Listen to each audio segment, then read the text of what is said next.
നമ്മുടെ അയൽവാസിയുമായുള്ള തർക്കങ്ങളുടെ പേരിൽ കുറച്ചുനാൾ അകന്നിരിക്കുക, കുറച്ച് നാളുകൾക്ക് ശേഷം പ്രശ്നങ്ങളൊക്കെ പറഞ്ഞു തീർത്ത് അടുക്കുക.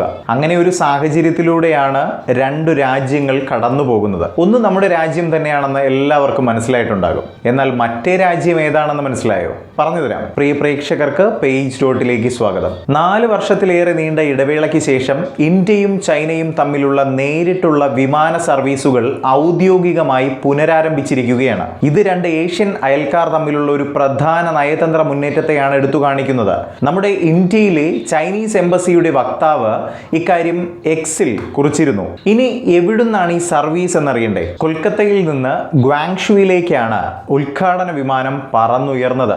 ഈ ഫ്ലൈറ്റ് നേരത്തെ ഉള്ളതായിരുന്നു കേട്ടോ. ഇത് നിർത്തിവെക്കാനുണ്ടായ സാഹചര്യം എന്താണെന്ന് ചിലർക്കെങ്കിലുമൊക്കെ മനസ്സിലായിട്ടുണ്ടാകും. നിർത്തലിന് കാരണമായ പ്രധാന സംഭവം COVID-19 വരവ് തന്നെയാണ്. പിന്നെ അറിയാമല്ലോ, ചൈനയുമായി നിലനിന്നിരുന്ന നയതന്ത്ര പ്രശ്നങ്ങളും കാരണമായിരുന്നു എന്നതാണ്. ഇനി മറ്റൊരു റൂട്ട് കൂടി ഉണ്ട് കേട്ടോ. അത് ഡൽഹിയിൽ നിന്നും ചൈനയിലെ ഷാങ്ഹായിലേക്ക് പോകുന്ന വിമാനമാണ്.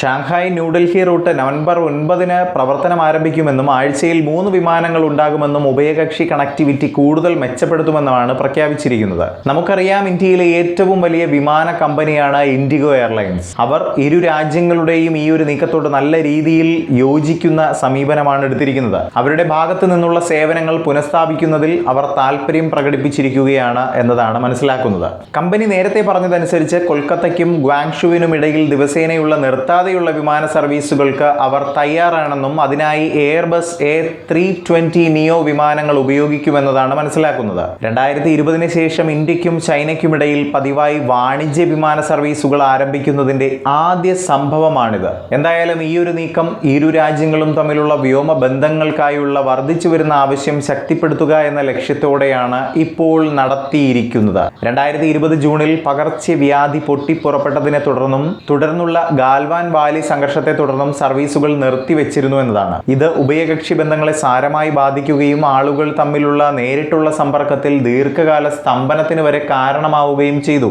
2024 ഒക്ടോബറിൽ ഇരു രാജ്യങ്ങളും യഥാർത്ഥ നിയന്ത്രണ രേഖയിൽ പുതിയ പട്രോളിംഗ് ക്രമീകരണങ്ങൾ സംബന്ധിച്ച് ഒരു കരാറിൽ എത്തിയതോടെയാണ് താൽക്കാലിക വഴിത്തിരിവിന് കാരണമായത്. സൈനിക പിരിമുറുക്കം കുറയ്ക്കുന്നതിനുള്ള ഒരു ചുവടുവയ്പായി ഇത് കണക്കാക്കപ്പെടുന്നു. വാണിജ്യ വ്യോമ ബന്ധങ്ങൾ വീണ്ടും തുറക്കുന്നതിനോടൊപ്പം സാമ്പത്തികവും സാമൂഹികവുമായ വിനിമയങ്ങൾ പുനർനിർമ്മിക്കാൻ ആരംഭിക്കുന്നതിനുള്ള ഇരുപക്ഷത്തിൽ നിന്നുമുള്ള വിശാലമായ സന്നദ്ധതയാണ് ഈ നീക്കം ഇപ്പോൾ പ്രതിഫലിപ്പിക്കുന്നത്. വ്യാപാരം, ബിസിനസ്, ടൂറിസം എന്നീ മേഖലകളിൽ സഹകരണം കൂടുതൽ ആഴത്തിലാക്കേണ്ടതിന്റെ പ്രാധാന്യം വലിയ രീതിയിൽ ഉയർന്നു വന്നിരുന്നു. നേരിട്ടുള്ള വിമാന സർവീസുകൾ പുനഃസ്ഥാപിക്കുന്നത് വിമാനങ്ങൾ ആകാശത്തേക്ക് മടങ്ങുന്നതിനെ മാത്രമല്ല സൂചിപ്പിക്കുന്നത്. ഇത് ഇന്ത്യയും ചൈനയും തമ്മിലുള്ള ഒരു വിശാലമായ അടുപ്പത്തിനാണ് വഴി തുറക്കുന്നത് എന്ന വസ്തുതയും നാം മനസ്സിലാക്കേണ്ടതാണ്.